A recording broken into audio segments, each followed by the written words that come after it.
Call the meeting to order for May 9, 2025, BMC MPO Policy Committee. Recording in progress. And we'll do introductions starting to my left. David Henry, Monroe County Council. Hopi Stossberg, Bloomington City Council. Andrew Seabour, serving as proxy for Mayor Thompson. Lisa Bridge, Monroe County. Scott Ferris, Monroe County Plan Commission. Dan Swafford, Town of Ellisville. Nate Nichols, City of Bloomington Public Works Department, acting as proxy for Public Works Director Adam Wayson. Jason Bannock, Indiana University. And online. John Kennedy, Vice Chair. Jody Madeira, Monroe County Board of Commissioners. Becky Packer, Indiana Department of Transportation. Thank you.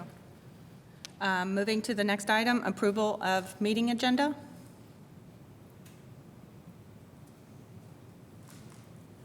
I move approval of the meeting agenda. We have a motion and we have a second. Do we have any discussion? Seeing none, public comment? Seeing none, roll call vote, please. Pardon me, this is an unusual position I find myself in. Okay, Scott Ferris, Yes.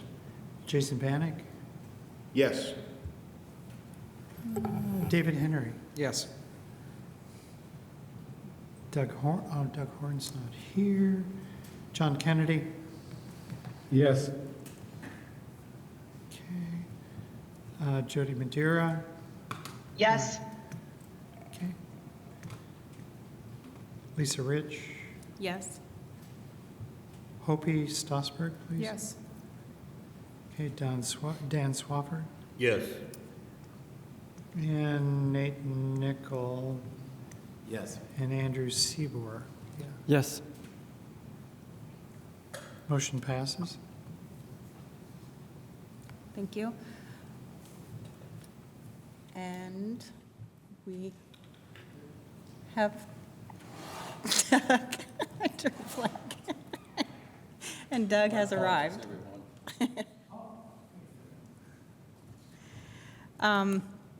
Approval of the minutes, April 11th, 2025. Do we have a motion? I move approval of the minutes, April 11th, 2025. Second. We have a motion and we have a second. Any conversation? I just want to note that Jody Madeira's first name is spelled J-O-D-Y instead of J-O-D-I. If that could. It's just a typo. Thanks. I'll respond to anything. It's probably pronounced the same, but, you know, for the sake of the public record, as someone who gets their name misspelled with some frequency, you know. Thank you. Appreciated. Thank you. You're welcome. Any public comment? Seeing none, roll call vote, please. Okay, Jason Bannock, Yes. Scott Ferris, Yes. David Henry, Yes. Doug Horn, Yes. John Kennedy, Yes. Jody Madeira with a Y. Yes. Okay. Yes. Becky Packer, yep. Okay. Yes. Lisa Rich, Yes. Hopi Stossberg, Yes. Dan Swafford, Yes. Andrew Seabour, Yes. and Nate Nickel. Yes. Motion passes. All right, moving on, communications from the chair or vice chair. The only thing I would add is congratulations to all the IU grads this weekend. It's always nice when it gets quiet in town, but that's what they make Bloomington. So congratulations and best of luck to all the graduates. John, do you have anything? Just from the report from the CAC, we had approved the two amendments that you'll see today. And we talked a little bit about some interest about why it costs about $1 million a mile to do the overlay, but it wasn't really, it was just really something we just couldn't understand. And that's it.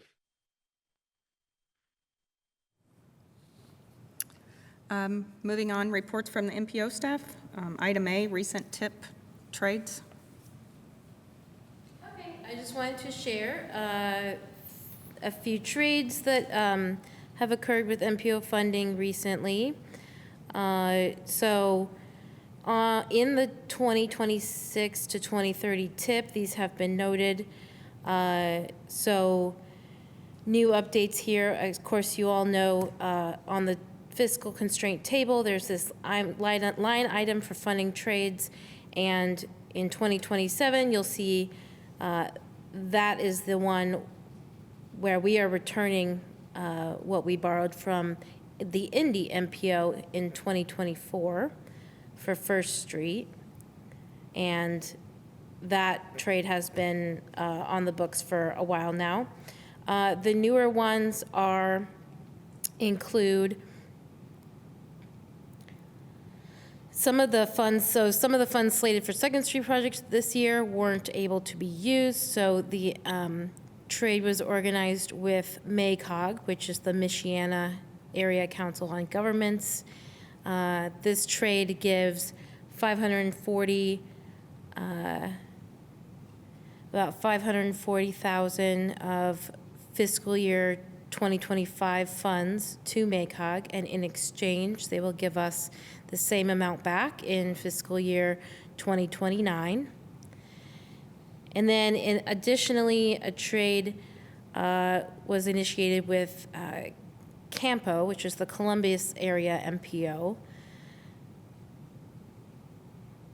So we have traded about $1 million in 2030 of our funds and $150,000 in 2028 of our funds. And in exchange, that total, $1,179,000, is coming to us in 2026. This was done in order to help move the Second Street project forward, and which will start construction in 26. The city of Bloomington, as a result of this trade, has decreased their federal fiscal year 30 funds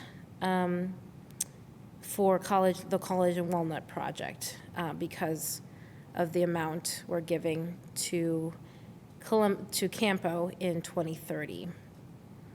You can also see this on page 30, let's see, where is it? On page 28 of the tip, I have put a note here regarding that. Also, as a result of these trades that have been organized, the city has recently requested some modifications be made to the funding tables in the tip, just to kind of balance out those trades, and they have not, all those changes haven't been made to the tip yet, but we will share those updates with you at a future meeting.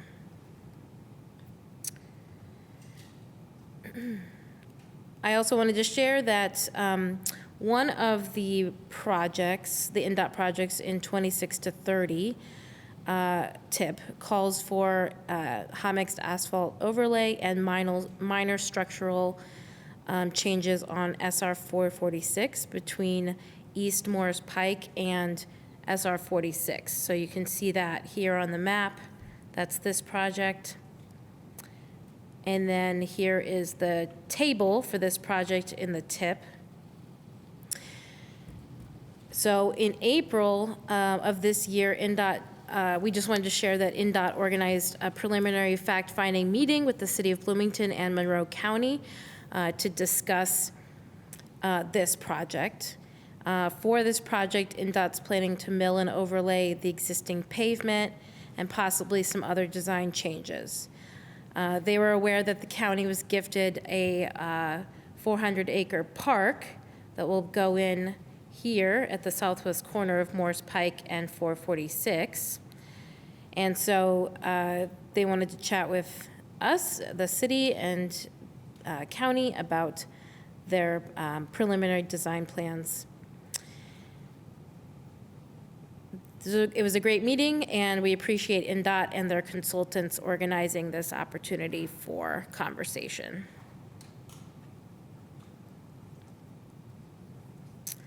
Just a reminder that there's a little bit, so the public open house for the statewide transportation improvement program that INDOT is currently working on, that public open house here has passed, and so have the virtual open houses.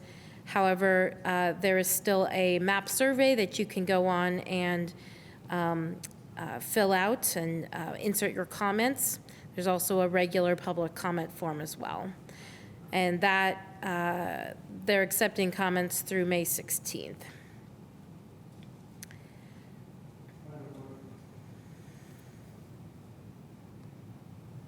Sure. For a second. And the question I have is that, what is the process for approving tip trades?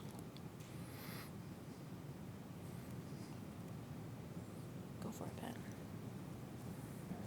There is no process. I mean, it depends on the local public agency. If Monroe County decides they wish to trade funds, they can trade funds. If City of Bloomington decides they want to trade funds, they can trade funds. That's between the individual parties. The MPO isn't involved in that process. Is there a way to take and get the LPAs together? I'm sorry? To help determine that priority? Two parties can talk if they wish to.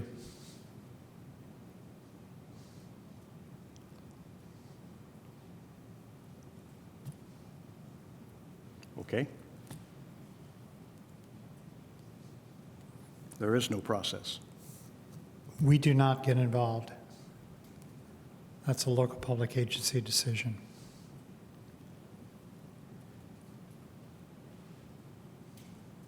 Thank you. Sure.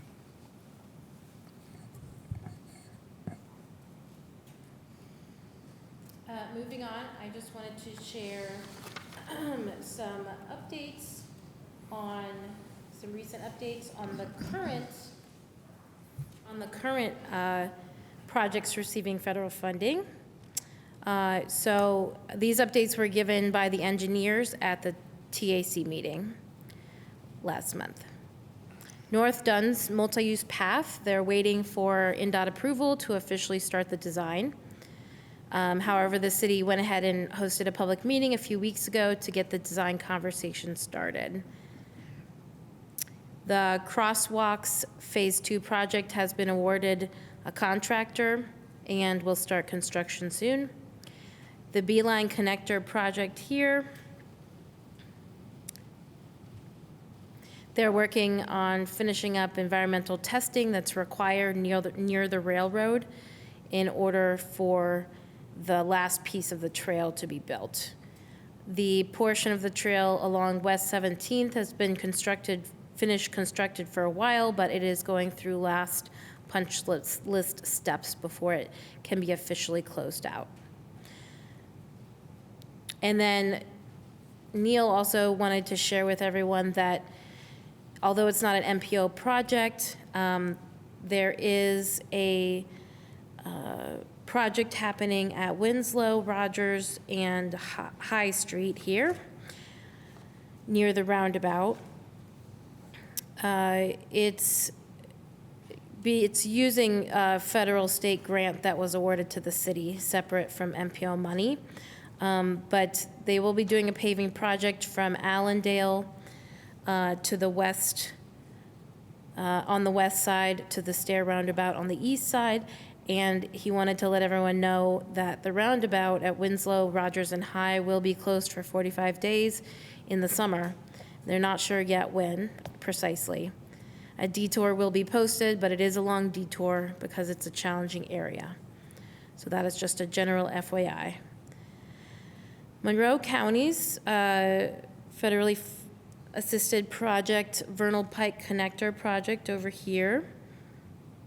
The beams have been set over the railroad, so they're currently working on getting the deck installed. Fullerton Pike project, they're winding up the construction phase 1 and 2 from Rockport to Wickens, and they're currently building the sound wall to the north along the Highlands. This section of Fullerton Pike, though, will remain closed until August, when they plan to open the entire roadway. And then the pedestrian rapid flashing beacon project, which is installing flashing beacons at 7 locations along the B line and the rail trail. They will be starting that one soon.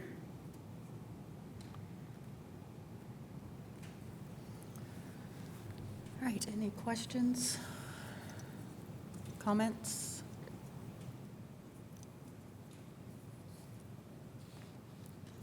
Moving on to old business, does not appear we have any. Moving on to new business, it would be the 24 to 2028 and 2026 to 2030 TIP amendments. These are TIP amendments for projects in the 24 TIP and any that bleed over into the next TIP. They're also approving to have it added to the 26 to 30 TIP, just to be clear. So we have 2 amendments from NDOT we have that we're requesting your approval for.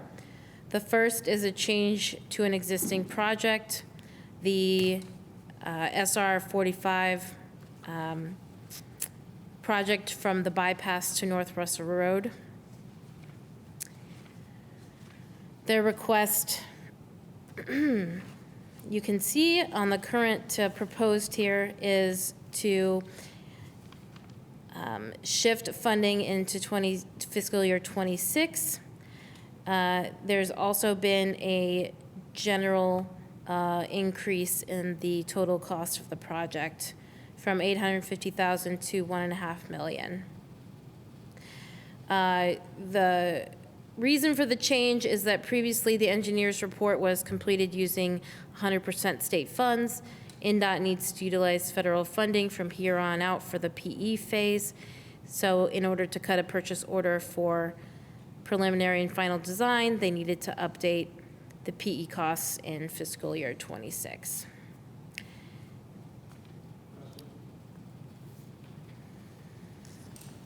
So, and I guess this is for NDOT. Of that amount of money for the funding in 2026, other than engineering, what do you get for that money? Didn't hear you. I said, what, in addition to the statement that was read about providing funding for the PE phase, I'm curious about, but that's over $1 million. What exactly do you get for $1 million in that time frame? It is the PE, so it's all stages of the design, which would also include environmental stages. Looks like there's also right-of-way included in that, so $400,000. It's just increased when they bid it out. So it's primarily engineering. Is that what I heard? Yes. Okay, thank you. Any other questions on this project? Question, just a comment that at the April 23rd TAC meeting, the Technical Advisory Committee recommended approval of both NDOT requests. Thank you for mentioning that, because I just now realized I missed your report. I apologize. That's right. The second amendment we're requesting approval for is for a project on SR 46. This is an HMA overlay for 15 miles from 446 to the junction of SR 135. That is essentially all the way to Nashville. So they needed to adjust some of their funding. Simply, they're adding 2025 right-of-way funding, adding a utilities phase, changing funding sources, adding a new DES number to cover the bridges and culverts portion of the funds, and moving some CN construction funds to 2027. So there has been a reduction from 19 million to 13 million in funding total project cost due to a scope reduction in the size of the overlay. And just for your information, the work also includes, will likely also include replacement of some small structures, replacement of guardrail end sections in damaged areas, as well as road widening, extra pavement for new passing blisters and left turn lanes. You can see the changes in this table. Any questions on this project? Comments? Did you want to report on this? Did you already include it in the last? Yes, TAC recommended approval of both INDOT items. Okay, thanks.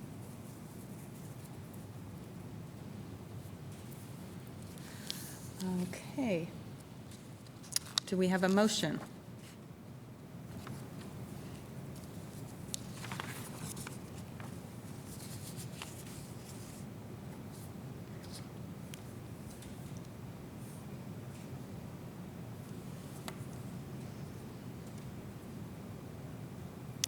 Any questions on the projects? I guess just a quick question, noting that the business item is officially an amendment to 2 tips. At what point will we have 1 tip? July 1st. Or until we receive an approval letter from the Federal Highway Administration. That could possibly extend into August right now, given the shortage of the staff. If it doesn't happen in July when we are in a new fiscal year, which tip specifies the amount of money available in that fiscal year? The current tip. Which one if there's 2? The current tip is the valid tip. Oh, so the 2630 tip is not? Okay. Right. The fiscal year 2026 to 2030 tip does not take effect until it's approved by the Federal Highway Administration. We don't anticipate that occurring because that tip was recommended for approval 4 weeks ago, 5 weeks ago, something like that. It's currently on schedule, but the Federal Highway Administration has a reduction in force now of approximately 40%. And so therefore, it's led to some delays. But the tip approvals are the highest priority right now, if that helps. Thank you. Opie? I have kind of just a general, process question. What happens if we as a body, don't approve these amendments? Because it sounds like part of what the state here is saying is basically we need to shuffle around some, factual needs related to these projects and funding. So, I guess I'm kind of wondering, how optional approving this amendment is for this board or this body. Well, both amendments are priorities. And if first of all, the policy committee could decide to postpone it to the next meeting if they want to, if they have a need or a request for additional information. Both projects are what I would call straightforward because they've been here before, particularly the Statewood 46 project. You can postpone it to the next meeting.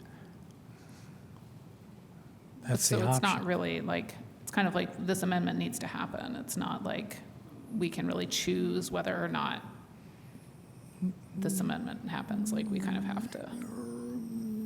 Thank you. That's what I thought.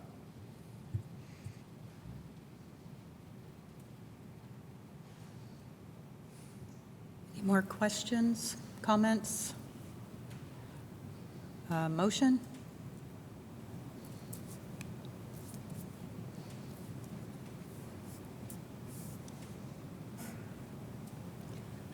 I'll make a motion to approve the FY 24-28 and FY 26-30 tip amendments as presented in our packet for, I guess, does number 2000231 and does number 1900331 and 2500088. I hope I got the right number of zeros. I'll second that. We have a motion and a second. Any comments from the board? Any public comment? Seeing none, roll call vote, please. Okay, Jason Bannock, Yes. Scott Ferris, Yes. David Henry, Yes. Doug Horn, Yes. John Kennedy, Yes. Jody Madeira. Yes. Becky Packer, Yes. Lisa Ridge, Yes. Opie Stosberg, Yes. Dan Swafford, Yes. Andrew Seaborn, Yes. and Nate Nickel. Yes. Motion passes.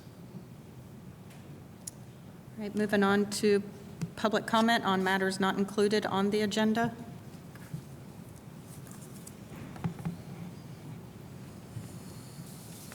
Seeing none. Communications from committee members on matters not included on the agenda. Oh, I'm sorry. There is a hand raised. There is a hand raised. Eric, go ahead and unmute if you'd like to make a public comment.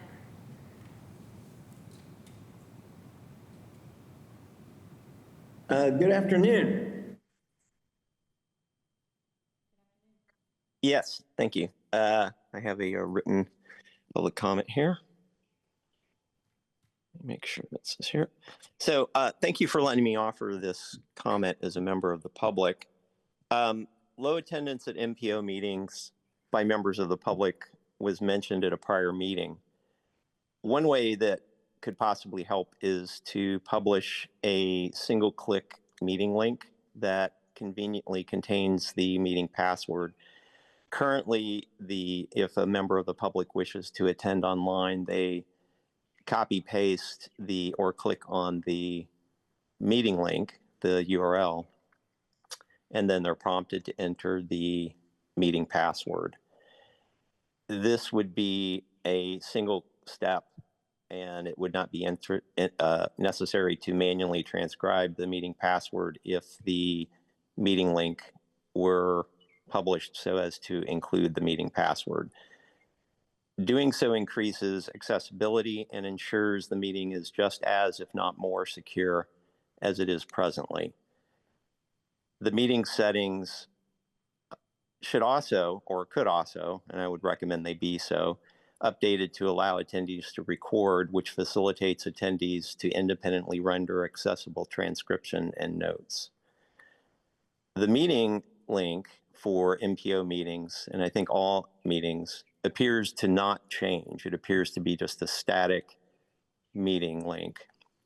And I will put in the meeting chat the single-click meeting link that includes the embedded password for at least for the configuration that works for this meeting. And if that meeting link can be validated, and then it could be added without subtracting any meeting information to future meeting notices to make it easier for all members of the public to attend. I also want to say thank you for creating the crash dashboard. I would like to bring a few items to the entire policy committee's attention. The crash dashboard contains redundant, duplicative, misrepresentative, and inaccurate entries through no fault of any person or I don't think any intentional error. It also is missing data prior to 2018 and for all of 2024 and for the first quarter of 2025. It would be helpful for the dashboard to publish complete but not privacy infringing data about each event. Accident reports are stipulated to be public record by Indiana code. Specifically, IC 9-26-2-3 says that accident reports are not confidential record and are to be considered to be public record under IC 5-14-3. The reason why this is relevant is that the complete accident report as it once was being published contains 107 distinct items of information such as direction of travel of each vehicle, the precise time of day, the number of vehicles, the model of each vehicle, whether a traffic control device malfunctioned, and many, many more that are integral to the public's being able to develop a coherent and informed understanding of the public rights of way and their operation.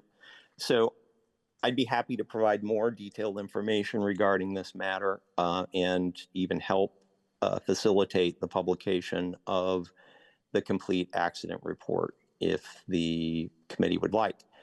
Thank you for allowing me to make this comment, and my name is Eric Ost. Thank you. Eric?